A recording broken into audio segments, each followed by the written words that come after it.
সুপ্রিয় দর্শক, আজকে আমাদের মাঝে উপস্থিত রয়েছেন সঙ্গীত শিল্পী ফেরদৌস পারভীন। শুভ সকাল, কেমন আছেন? ভালো আছি, তুমি ভালো? জি, আমি বেশ ভালো আছি, আপনাকে অসংখ্য ধন্যবাদ। শুরুতে একটু জানতে চাই যে গানের সাথে পথ চলাটা শুরু হয়েছিল কিভাবে? আমি একদম ছোটবেলা থেকে গান করি। আমি যখন ক্লাস 5-এ পড়ি তখন আমরা জামালপুর ছিলাম, তো ওস্তাদ ফজলুল হকের কাছে আমার হাতেখড়ি, আর এমনি বাসায় আম্মা একটু গুনগুন করে আমাকে গান শেখাতো আর কি। তো ওনার কাছে প্রথম নজরুল সঙ্গীত জাগো নারী জাগো উঠে দিয়ে আরম্ভ। তো তারপর থেকেই বিভিন্ন ওস্তাদের কাছে বিএসসি পড়ি যখন, তখন ওস্তাদ বিশ্বদেব ভট্টাচার্যের কাছে রাগ প্রধান গান শিখি। তারপরে এইভাবেই চলতে থাকে। এরপরে ঢাকা এসে ঢাকা ইউনিভার্সিটি থেকে আমি জুলজিতে পড়ি আর কি। তো তখন বিটিভির একজন সঙ্গীত পরিচালক ছিল হাবিবুল আলম খান, ওনার কাছে শিখতাম আর কি। যখন ফাংশন থাকতো শিখতাম। তো আমি 71-এ রেডিওতে এনলিস্টেড এবং 78-এ বাংলাদেশ টেলিভিশনে এনলিস্টেড। এবং আমি এখন শুধু সঙ্গীত শিল্পী না, আমি টেলিভিশনের সুরকার, বাংলাদেশ টেলিভিশনের সুরকার ও সঙ্গীত পরিচালক। আচ্ছা, বা সবচেয়ে বেশি অনুপ্রেরণা কে জুগিয়েছেন আপনার এত দীর্ঘদিনের পথ চলায়? এটাতে আমার আব্বা আম্মা দুইজনই খুব সাংস্কৃতিক মনা, আর আমার বড় ভাই ছিলেন, উনি গান বাজনা করতেন। তো উনি মানে আমাকে অনেকটা করেছে আর কি, উদ্বুদ্ধ করেছে গানের বিষয়ে। আপনি নজরুল সঙ্গীত করে থাকেন, সো আপনার কণ্ঠে সকালের এই সুন্দর সময় একটি নজরুল সঙ্গীত শুনতে চাই। সকালের নজরুল সঙ্গীত, যেটা সকালের যে রাগ ভৈরবী রাগ, জি, সেটার উপরেই একটা গান করছি। খেলিছ এ বিশ্বলয়ে বিরাট শিশু আনমনে, খেলিছ এ বিশ্বলয়ে বিরাট শিশু আনমনে, খেলিছ প্রলয় সৃষ্টি তব পুতুল খেলা, নিরজনী প্রভু নিরজনী, খেলিছ। অসংখ্য ধন্যবাদ আপনাকে। আপনি রেডিও টেলিভিশনে কাজ করেছেন, এইসব মাধ্যমে গান নিয়ে কাজ করতে কেমন লাগে আপনার? আমার ভালো লাগে, যেহেতু অনেক আগের থেকেই করি। তবে আমি জব করতাম, আমি ডেপুটি সেক্রেটারি হিসেবে রিটায়ার করেছি।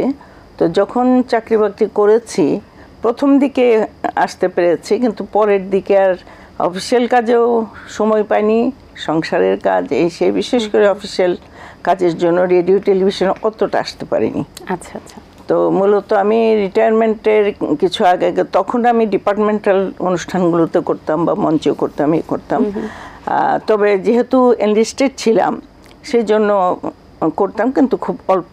তো এরপরে আমি যখন মূলত আরম্ভ করি রিটায়ারমেন্টের কিছুদিন আগের থেকে, তখন থেকে আমি মানে পুরোদমে, যেহেতু আমার টাইমও রিটায়ার করে ফেলেছি, টাইমটাকে ইউটিলাইজ করা, এবং যেহেতু সংস্কৃতির সঙ্গে আছি বিভিন্ন পর্যায়ে, যেমন আমি রেডিওরও কিন্তু গীতিকার। আচ্ছা। তো এবং আমি লেখালেখি করি, আমার 3টা বই আছে, কবিতার বই, ছড়ার বই। তো এইগুলি নিয়ে এখন আমার সময়টাকে আমি ইউটিলাইজ করি। বা সোনালী স্বপন নামে আপনার একটি অডিও ক্যাসেট রয়েছে, সো আমরা একটু জানতে চাই ক্যাসেটের যে যুগটি ছিল ওই সময়কার কথা। এটা আমার 92-তে এটা বের হয়। তো সেটার গীতিকার ছিলেন আব্দুল হাই আল হাদি, খুবই ভালো গীতিকার, নাম করা রেডিওর ছিলেন। এবং সুরকার ছিলেন হাবিবুল আলম খান, উনি ছিলেন টিভির সুরকার। তো ওনার সুরে এবং ওনার গীতে 12টা গানের একটা সিডি বের হয়, অডিও সিডি। তখন তার এখনকার মতো এরকম ছিল না, কিন্তু ওইগুলির খুব তখন মূল্য ছিল। হ্যাঁ, আমার ওই সিডিটা আমি দিয়েছিলাম গীতালি নামে একটা ইয়েতে, ওখানে বেশ প্রকাশ হচ্ছিল।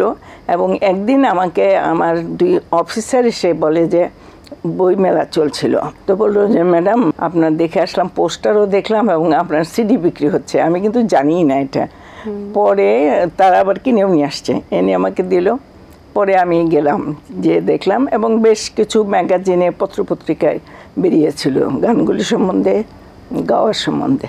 আপনি কবিতাও লিখেন, সো সেই ব্যাপারে একটু জানতে চাই যে লেখালেখির অভ্যেসটা কবে থেকে হলো? আচ্ছা, এটাও অনেকটা ছোট সময়ে, আমি যখন স্কুলে পড়ি তখন একটা কবিতা আমি লিখেছিলাম, ভাষা ও খোকা।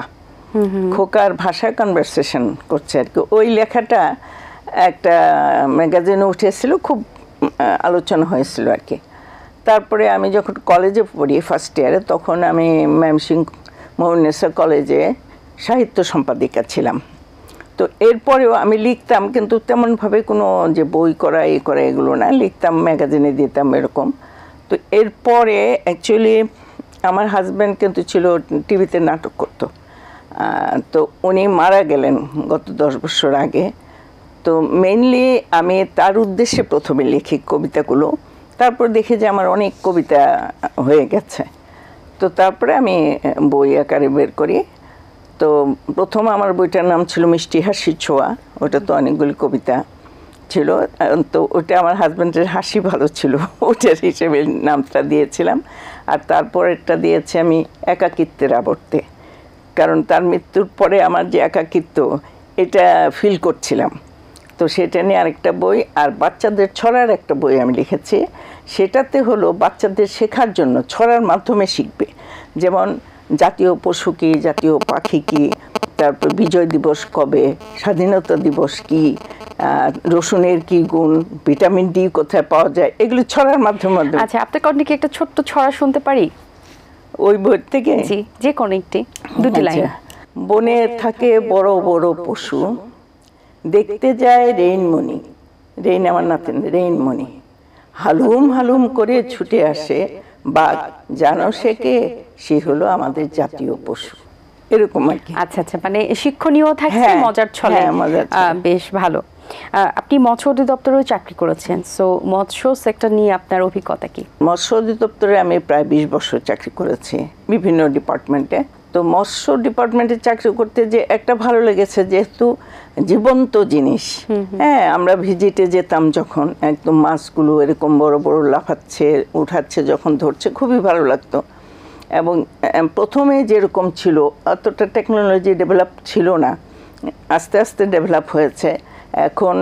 এবং পরের দিকে যেটা দেখেছি যে উৎপাদন অনেক বেড়েছে, অনেক বিস্তৃতি লাভ করেছে। আর আমরা যখন ফিশারি ডিপার্টমেন্টে ঢুকে, আমরা 3টা মেয়ে, কারণ তখন ওই ফিশারি ডিপার্টমেন্ট বা কৃষি ডিপার্টমেন্ট এগুলিতে মেয়েরা যেত না, কিন্তু পরে দেখলাম যে অনেক মেয়েরা। এবং আমি প্রথম প্রজেক্ট ডাইরেক্টর ফিশারি ডিপার্টমেন্টে, মেয়েদের প্রজেক্ট ডাইরেক্টর করতো না, কারণ বলতো যে টাফ জব, আর অনেক জায়গায় ট্যুরে যেতে হবে।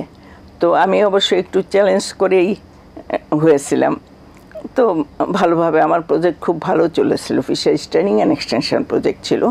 সেটাতে দেশেও আমরা ট্রেনিং করাতাম, এবং প্রজেক্টের মাধ্যমে ওটা ডিএফআইডি ফান্ডেড ছিল, তো বাইরেও বিদেশেও অফিসারদের ট্রেনিং করাতাম আর কি। বা আপনি একজন সোশ্যাল ওয়ার্কার, সো কি কাজে যুক্ত আছেন এখন? আমি সোশ্যালি অনেকগুলো সংগঠনের সঙ্গে আমি জড়িত। তো প্রথম থেকে যেটা আমি ডিপার্টমেন্ট থেকে যেটা করতাম, সেটা আমি নেদারল্যান্ডে একটা ট্রেনিং নিয়েছিলাম, ওমেন ইন ডেভেলপমেন্ট।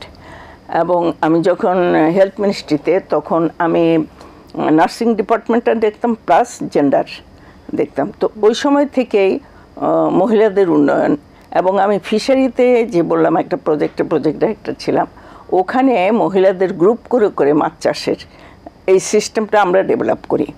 এবং আরেকটা তখন থেকে ওই মাছ চাষের উপরে মহিলাদেরকে ট্রেনিং দেওয়া, এই করা, এটা করতাম।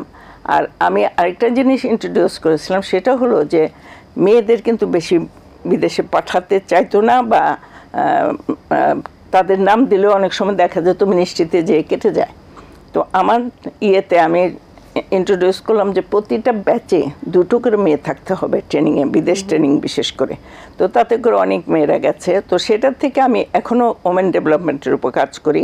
যেমন আমি একটা সংস্থার সঙ্গে আছি, women federation for world piece, ওটাতে ওমেন ডেভেলপমেন্টের উপরে কাজ করি। তারপরে আমি সাংস্কৃতিক তো বিভিন্ন করছি, লেখালেখি করছি, সুর করছি, গান করছি। এবং আমি যেটা নারী নির্যাতনের উপরে একটা গান লিখেছি, এবং এই ধরনের গান আমি এখন লিখছি, যে এই গানগুলি লিখবো এবং গাবো, যাতে নারী নির্যাতনের একটা হয়, যেমন এই গানটা আমি রিটায়ার্ড অফিসার্স অ্যাসোসিয়েশন মেম্বার, ওই মঞ্চে গিয়েছিলাম। মেয়েরা তো খুবই খুশি। পরে পুরুষরা বলে, ম্যাডাম আপনি একটা পুরুষ নির্যাতনের উপরে লিখবেন। তো এইভাবে আর কি। আর এছাড়া আমি যেহেতু ব্রিটিশ কাউন্সিলের স্কলারশিপে গিয়েছিলাম, ব্রিটিশ কাউন্সিল স্কলার্স অ্যাসোসিয়েশনের সাথে আছে, আমি কাজ করছি। আর এমনি সাংস্কৃতিক অনেকগুলো, যেমন নজরুল পরিষদের সঙ্গে আছে, বৃহত্তর ময়মনসিংহ সাংস্কৃতিক ফোরাম, এইগুলোতে যে সাংস্কৃতিক ডেভেলপমেন্ট যেটা করা যায় নানান দিক থেকে, সেটা চেষ্টা করছি। তো এইভাবেই সোশ্যাল ওয়ার্ক করছি আর কি। জি, অসংখ্য ধন্যবাদ আপনাকে, খুব ভালো লেগেছে কথা বলে। অনেক শুভকামনা রইল আপনার জন্য, ভালো থাকবেন সবসময়। Thank you. আমাকে আমন্ত্রণ জানানোর জন্য এটিএনকে ধন্যবাদ, এবং শ্রোতারা যারা দেখছেন, দর্শক বৃন্দ, তাদেরকেও আন্তরিক ধন্যবাদ। তোমাকেও ধন্যবাদ। দর্শক, আশা করছি আজকের আয়োজন আপনাদের ভালো লেগেছে। আজ এই পর্যন্তই। আপনাদের সঙ্গে দেখা হবে আগামী পর্বে নতুন কারোর সঙ্গে। আমার আজকের এই সুন্দর ড্রেসটি স্পন্সর করেছে আনসারা। সবাই ভালো থাকবেন, সুস্থ থাকবেন। আল্লাহ হাফেজ। দিন আসে দিন যায়, সময়টা চলে যায়, তবু আছি এই বেশ ভালো। জীবনটা রঙময়, যেভাবেই হওয়া চাই, নয় কবু সাদা কালো।